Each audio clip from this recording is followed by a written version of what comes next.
joining us now on the line, former Speaker of the House, Newt Gingrich. We wanted to have him on today to talk about this. Okay, so, Mr. Speaker, there was a lot of controversy about this. Yeah, there still is a lot of controversy about this budget deal. And there are a lot of the conservatives, Tea Party conservatives and others who said we can't vote for it. But in the end, it was 332 to 94. I don't think we've seen many votes like that in the House of Representatives lately. No, I don't think you have. And I think it's interesting. I think the deal, frankly, is very short on substantive advantages for the country. But I think it's very long on political advantages for the Republicans.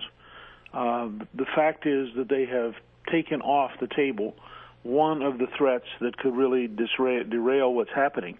And the Republicans right now are faced with the potential to pick up 8 Senate seats and probably 20 or 25 House seats if things continue the way they are. And I think that's a big factor in why you saw so many Republicans who weren't happy with the details, but they really like strategically where it puts the Republican Party. And I think, well, I completely agree with you, but I got to tell you, when we had this conversation on the air yesterday, there were a lot of people who called who are completely angry about this deal. What do you say to them? Well, this is why I wrote the book Breakout. I think to have the Budget Committee meet, and just to give you one example, not look at the fact that the Internal Revenue Service sent $4 billion last year in tax refunds to people who don't exist, including 353 checks to one address in Shanghai and over 650 checks to Lithuania, and no serious systemic reform. Now, $4 billion a year would score over 10 years because you borrow money and pay interest on it, that to probably something like $43 or $44 billion in savings.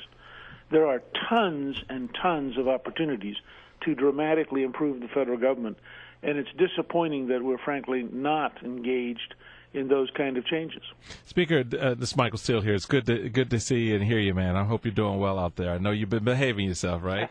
Just working away at it. Well, you've got your new book, Breakout, and what is the core of the message that you're bringing to the table now with this new effort? I mean, your books, have good historical references and they're deep thinkers, but you also bring it into the current realm. You make it relevant to the moment we're in. How does Breakout do that, and what's it about right now? Well, the core message of Breakout is very simple. You start with your smartphone that everybody listening to us has in their pocket.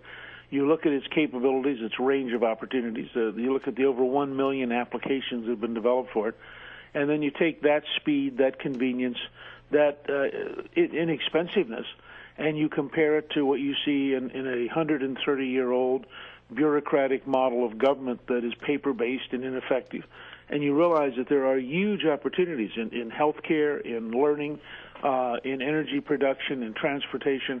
Every time you turn around, there are opportunities for us to look at what the pioneers of the future are doing, pick up their ideas, reinforce them, accelerate the development of a better economy and a better future and more jobs, and at the same time have a less expensive government that is more effective and that gets back to a balanced budget. And I think I just talked the night before last at Amherst to 750 people, a standing room only crowd, which you wouldn't expect at a pretty liberal school. Right. But they were, for 2 hours, totally engaged in talking about all of the things we see happening in the larger world, in regenerative medicine, in self-driving cars, in online education, and thinking about the world that could be developed if Washington wasn't such a prison guard of the past and such an opponent of change. The name of the book, it's a long title, Breakout, Pioneers of the Future, Prison Guards of the Past, and the Epic Battle That Will Decide America's Fate. I want to mention,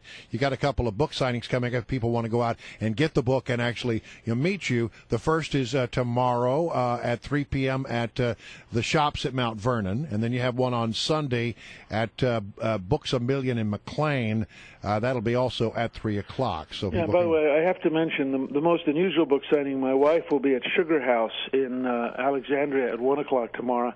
signing Yankee Doodle Dandy, her book for 4 to 8-year-olds about the Revolutionary War, because so many people who go there have asked them, even though it's a beauty salon, it's not a bookstore, would she come by? And she and I do all these signings together. So hey, you she go does where it for kids, I do it for adults. You go where you got to go to sell them books, right? Okay, so let me ask you about Nelson Mandela, because you have been sort of forceful in your praise of Nelson Mandela, and I was surprised that you got some blowback about that. Well, I was a little surprised, although it's a gigantic country, and out of 315 million people, having a few of them decide they didn't like it was not totally unexpected. But, people get very confused sometimes about history. Most of the violence that they charge correctly, the African National Congress with, occurred while Mandela was in jail. He spent 27 years in prison. He spent 19 of them in a cell that was 8 foot by 7 foot. And I think that it's important to go back and look at this guy's record. He grew up originally in a Christian environment, went to a Methodist school, was for nonviolence. He was always in favor of an integrated Africa. He was against efforts to kick out everybody but blacks, and he was consistent in that. But after the election of the hardline apartheid party in the 1940s, there wasn't much space. I mean, the efforts to be peaceful ended up with people getting killed. There were 69 people killed in 1960 at Sharpeville, for example, by the government. And so you're really in a situation where I wrote a piece at Gingrich Productions where I do 2 newsletters a week, and I said, what would you have done if you were in his shoes? This was a terrible environment, a terrible situation. And I think that he clearly came out of prison trying to reconcile and bring the country together. He invited his prison guard to sit in the front row at his inaugural and said to the country, if I can forgive the man who kept me locked up for 27 years, you can forgive people you have a grievance against. He worked very hard to make South Africa a place that you could get foreign investment and create jobs. And I think that he's one of the major leaders of the second half of the 20th century. And to not recognize the scale of his commitment and the depth of what he tried to do, I think is just historically wrong. All right. Well, Mr. Speaker, always a pleasure. Do you want to mention again the places where you can go and meet the Speaker and get a copy of that new book, which sounds fascinating. I'm actually up for that. The shops at Mount Vernon tomorrow at 3 p.m., and then Books A Million in McLean, 3 p.m. on Sunday. Mr. Speaker, thank you. Good talking with you.